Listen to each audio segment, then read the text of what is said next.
Hi, and welcome to Alaskan in the Philippines, currently in Thailand.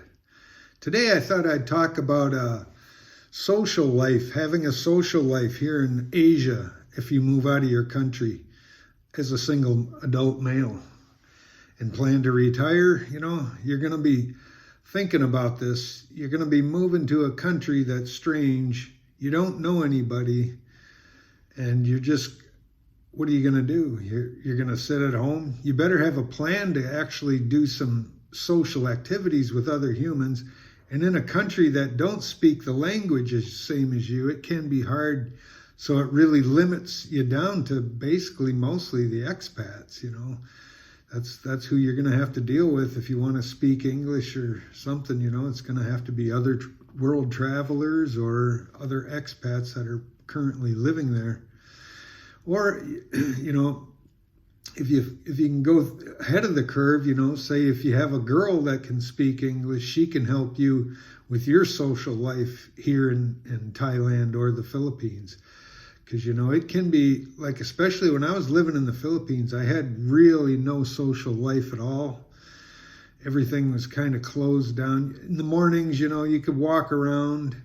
You had to wait till like 8:30 in the morning to go to their mall, which is small. It wasn't very impressive. Had a small food court up on top of the mall.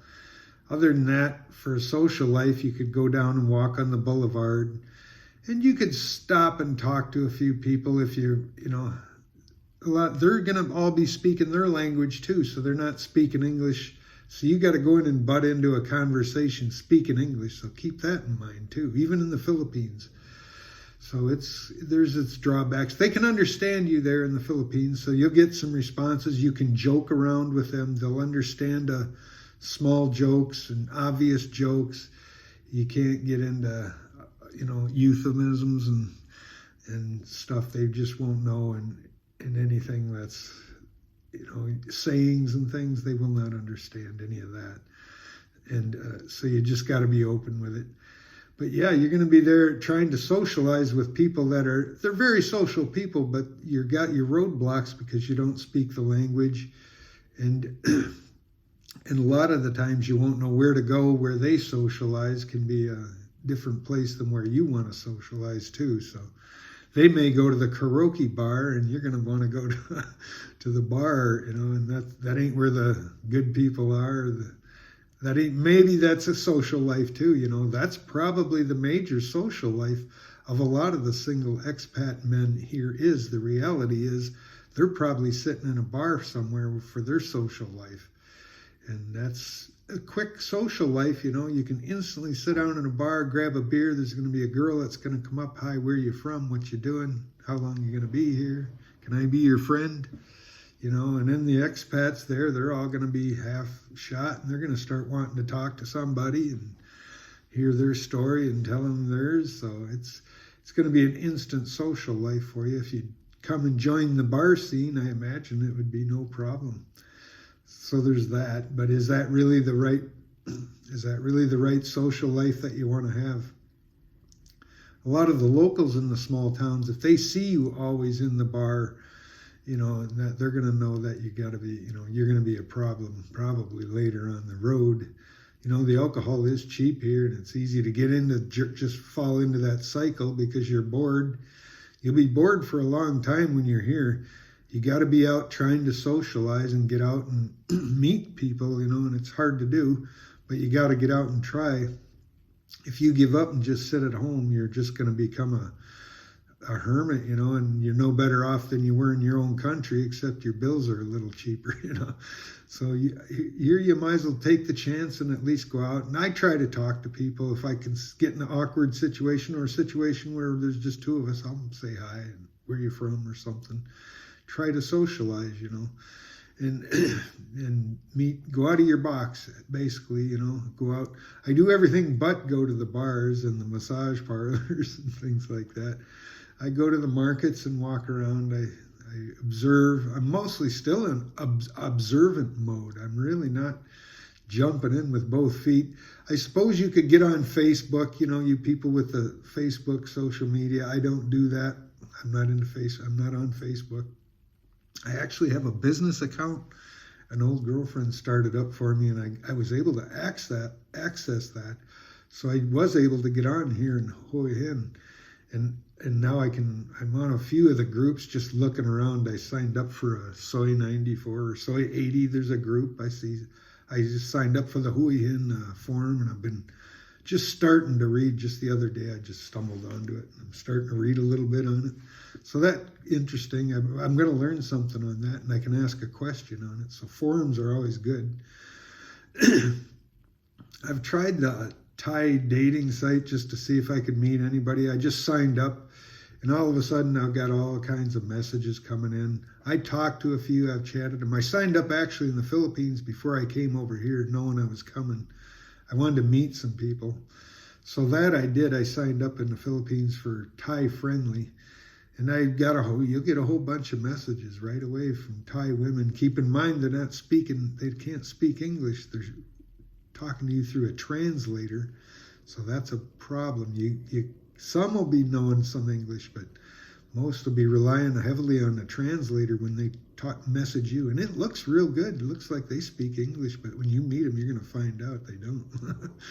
But anyway, yeah, I met one girl that kept contact with me from on Thai friendly before I got there. She wanted to meet me, and so I said okay. I had a bunch of other girls contact me, but this one I did, and she was after I landed about a week later, I decided I'd meet up with her, and I let her know where I was, and she came over and took me out, met up with me, and we went out for dinner at the market.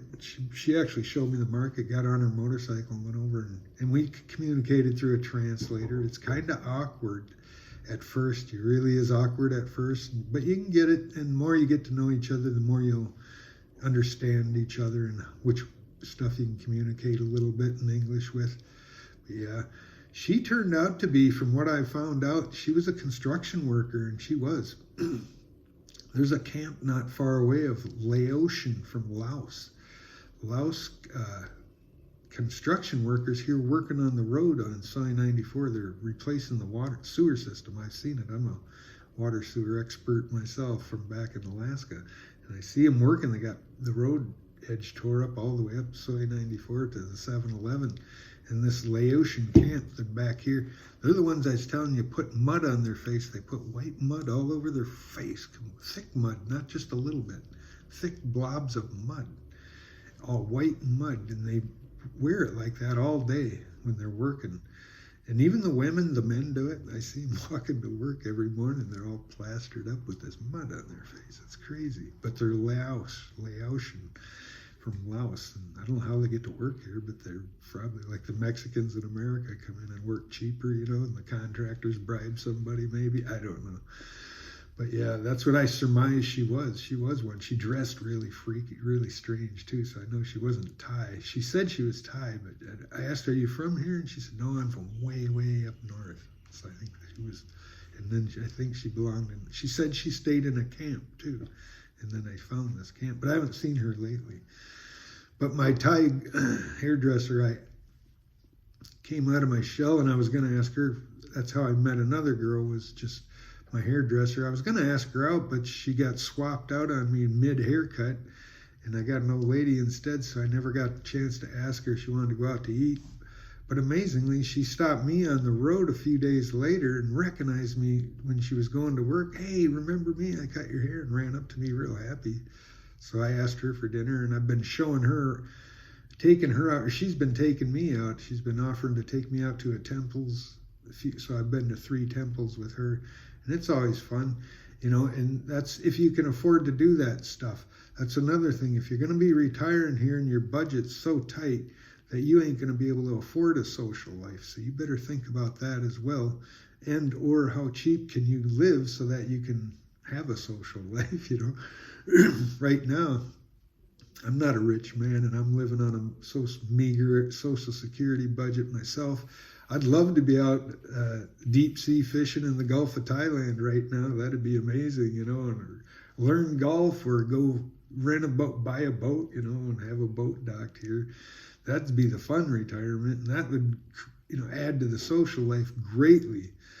but I can't quite do that right now.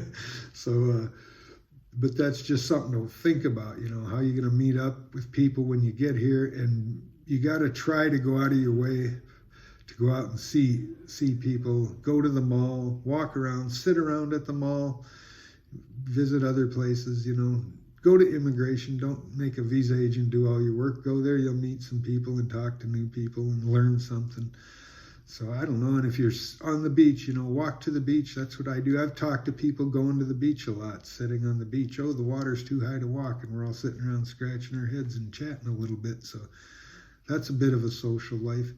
If you can do the, you know, get online, and if you jump right into a girlfriend, that could really excel your social life quickly. You know, anywhere, Thailand or the Philippines, she's got all friends, cousins, brothers, and sisters, and all of a sudden you're going to be, you know, the family milk cow, basically. You could be, you know, or you'll at least know a bunch of people, you know.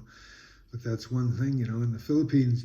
But that social life is kind of limited too, because you're going to go to her house and they're all going to be speaking a different language again, and you're going to be sitting there. And you're socially, you know, you're socially retarded, basically. You can't speak to anybody. They can speak to you, or you can speak to them and ask a question. And you can only ask your girlfriend to translate so many times until she gets sick of it, probably. So I don't know how good that works. The best thing for your social life would probably be to learn the local language. Honestly, that would be the biggest boost to your social life. But yeah, I don't know. Do all of the above. You know, if you can, go online. If you want to chat women, go on a dating site. But I wouldn't do it until you're there, you know. Otherwise, you're going to be twisted your mind up before you even got here. So at least come here and see what you're up against first, and then go online maybe. That's my advice.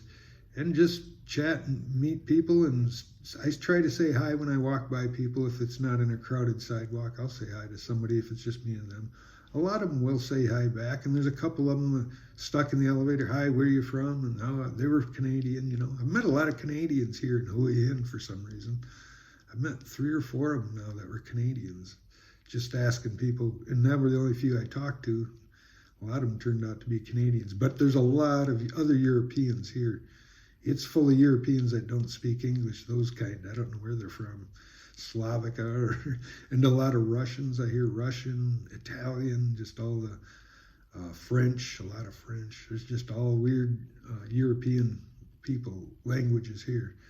Not only that, so then you're up against that too. So you're at a disadvantage of an English speaker in Thailand. Just let me say that. So work hard at your social life so you don't become stagnant and become an old hermit living in your little cubicle in a condo somewhere for your old age. You know, you want more than that in life, and that meeting people will open your doors and give you a purpose in life, and you might be helping someone and someone might be helping you. So it'll kind of help things out in your mind anyway. It'll help you work things out in your mind with other people around you. It's human nature to be social, you know. It just is. So them are my thoughts for the day. If you guys can add to it and give me your ideas, I'd love to hear in the comments. Thanks again. Appreciate all you guys subscribing. Like if you like, and we'll see you in the next one. Bye.